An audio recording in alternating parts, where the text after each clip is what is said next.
1 থেকে 10 পর্যন্ত বাচ্চাদের যে বই আছে সেই বইগুলো আমরা কিন্তু চাইলে অনলাইন থেকে ডাউনলোড করতে পারি। এছাড়াও এই বইয়ের উত্তরপত্র কিন্তু আমরা অনলাইন থেকে সংগ্রহ করতে পারি। তো আজকের এই ভিডিওতে আমি আপনাদের দেখাবো কিভাবে আপনারা অনলাইন থেকে 1 থেকে 10 পর্যন্ত বই সংগ্রহ করবেন এবং সেই বইয়ের উত্তরও চাইলে আপনারা বের করতে পারবেন। তো প্রথমে আমরা দেখব অনলাইন থেকে কিভাবে 1 থেকে 10 পর্যন্ত বই ডাউনলোড করতে হয়। সেক্ষেত্রে আমি সরাসরি ক্রোম ব্রাউজার চলে যাব। এখানে যে শ্রেণীর বইটা আমার দরকার সেই শ্রেণীর আমি উল্লেখ করে দিব, তাহলে আমার খুঁজতে আরও সুবিধা হবে। তো এখানে আমি লিখে দেবো ক্লাস 7 বুক 2026। তো সার্চ দিয়ে দেবো। সার্চ দেওয়ার পর এখানে কিন্তু প্রথম একটা লিঙ্ক দিয়ে দিয়েছে 2026 সালে মাধ্যমিক স্তরের 7ম শ্রেণী বই। এটার পর ক্লিক দিলে দেখা যায় এখানে কিন্তু কোনো বই নাই, মানে এই ওয়েবসাইটে কোনো একটা সমস্যা আছে। তো এখন আমি এখান থেকে ব্যাক দেবো। ব্যাক দেওয়ার পর নিচে দেখুন আরও একটা ওয়েবসাইট আছে।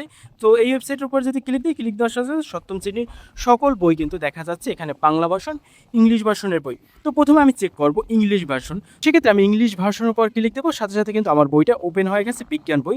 মানে টোটাল বইটা হবে ইংলিশের, যে ইংলিশ ভার্সনের। দেখুন এইগুলো কিন্তু যদি আমি বাংলা ভার্সনের উপর ক্লিক দিতাম তাহলে কিন্তু বাংলা থাকতো, এখন কিন্তু টোটালটাই ইংলিশ। এবং পাশে যদি 3 ডট উপর ক্লিক দিই এখানে কিন্তু প্রত্যেকটা পেজ দেখা যাবে। টোটাল 180টা পেজ এখানে আছে। এখন আমি এখান থেকে ব্যাক দেবো। ব্যাক দেওয়ার পর এখন একটা বাংলা ভার্সন, এটার উপর ক্লিক দেবো। ক্লিক দেওয়ার সাথে সাথে এটা কিন্তু অঙ্ক বই আমি ওপেন করছি, সাথে সাথে কিন্তু গণিত বইটা ওপেন হয়ে যাবে। এটা কিন্তু টোটালি বাংলা ভার্সন। এখান থেকে যদি নিচে চলে যাই টোটাল অঙ্ক বইটা কিন্তু এখানে দেখা যাবে। এখন এই বইটা এখান থেকে ডাউনলোড করবেন কীভাবে, সেক্ষেত্রে উপরে যে ডাউনলোড বাটন আসছে এটার উপরে ক্লিক দেবো। ডাউনলোড হতে থাকবে। এখানে কিন্তু দেখা যায় আমার বইটা কিন্তু ডাউনলোড হইতে আছে। তো ডাউনলোড হওয়ার পর আমরা কিন্তু অফলাইনে এটা ব্যবহার করতে পারবো। যদি ডাউনলোড না করেন আপনাদের অনলাইনে ব্যবহার করতে হবে। তাইলে আপনারা এভাবে বাচ্চাদের যে কোনো শ্রেণীর বই অনলাইন থেকে ডাউনলোড করে পিডিএফ আকারে মোবাইল দিয়ে চাইলে কিন্তু পড়তে পারে। অনেক সময় দেখা যায় বই ছিঁড়ে যায় অথবা হারানো যায়, তো তখন জরুরি সময় এভাবে পিডিএফ করে মোবাইল দিয়ে কিন্তু বই পড়া যায়। এখন আমি দেখাবো কিভাবে আপনারা এই বইয়েরই উত্তরপত্রগুলো বের করবেন। সেক্ষেত্রে এখান থেকে আমি সাজেস্ট করবো একটা অঙ্ক, দেখি আমি অঙ্কের একটা উত্তরপত্র বের করতে পারি কিনা। সেক্ষেত্রে এখান থেকে আমি নিচে চলে যাব।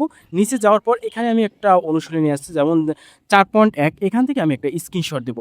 স্ক্রিনশট দিয়ে সরাসরি আমরা চলে যাব চ্যাটজিপিটিতে। এখানে প্লাস বাটনের উপর ক্লিক দেবো। ক্লিক দেওয়ার পর এখানে ফটো, এখানে ক্লিক দেবো এবং আমার স্ক্রিনশটটা সিলেকশন করে দেবো। এখানে আমি কত নাম্বার অঙ্কটা বুঝতে চাচ্ছি সেটা লিখে দেবো। যেমন এখানে আমি লিখে দিয়েছি 26 নম্বর অঙ্কটি একদম বুঝিয়ে করে দাও যেন আমি সহজে বুঝতে পারি। তো লিখে সেন্ড করে দেবো। সেন্ড করার পরে এখানে কিন্তু আমাকে অঙ্কটা তারা সুন্দরভাবে বুঝিয়ে করে দিছে কীভাবে কী করতে হবে A to Z। এভাবে ইজিলি চাইলে যে কোনো অঙ্কেরও সমাধান বের করা যায়। এখানে কিন্তু অঙ্ক না, এছাড়াও যে কোনো সাবজেক্টের সৃজনশীল প্রশ্ন এভাবে আপনারা ইজিলি চ্যাটজিপিটিকে বলে দেবেন, চ্যাটজিপিটি কিন্তু সমাধান দিয়ে দেবেন। এখন যদি এখানে আমি লিখে দিই ভিন্নভাবে করিয়ে দাও, সেন্ড করে দিই, ভিন্নভাবে কিন্তু করিয়ে দিচ্ছে। তাদের গাইড কেনার আর প্রয়োজন নাই। মোবাইল এবং এআই ব্যবহার করে কিন্তু বই দিয়ে লেখাপড়া করা সম্ভব।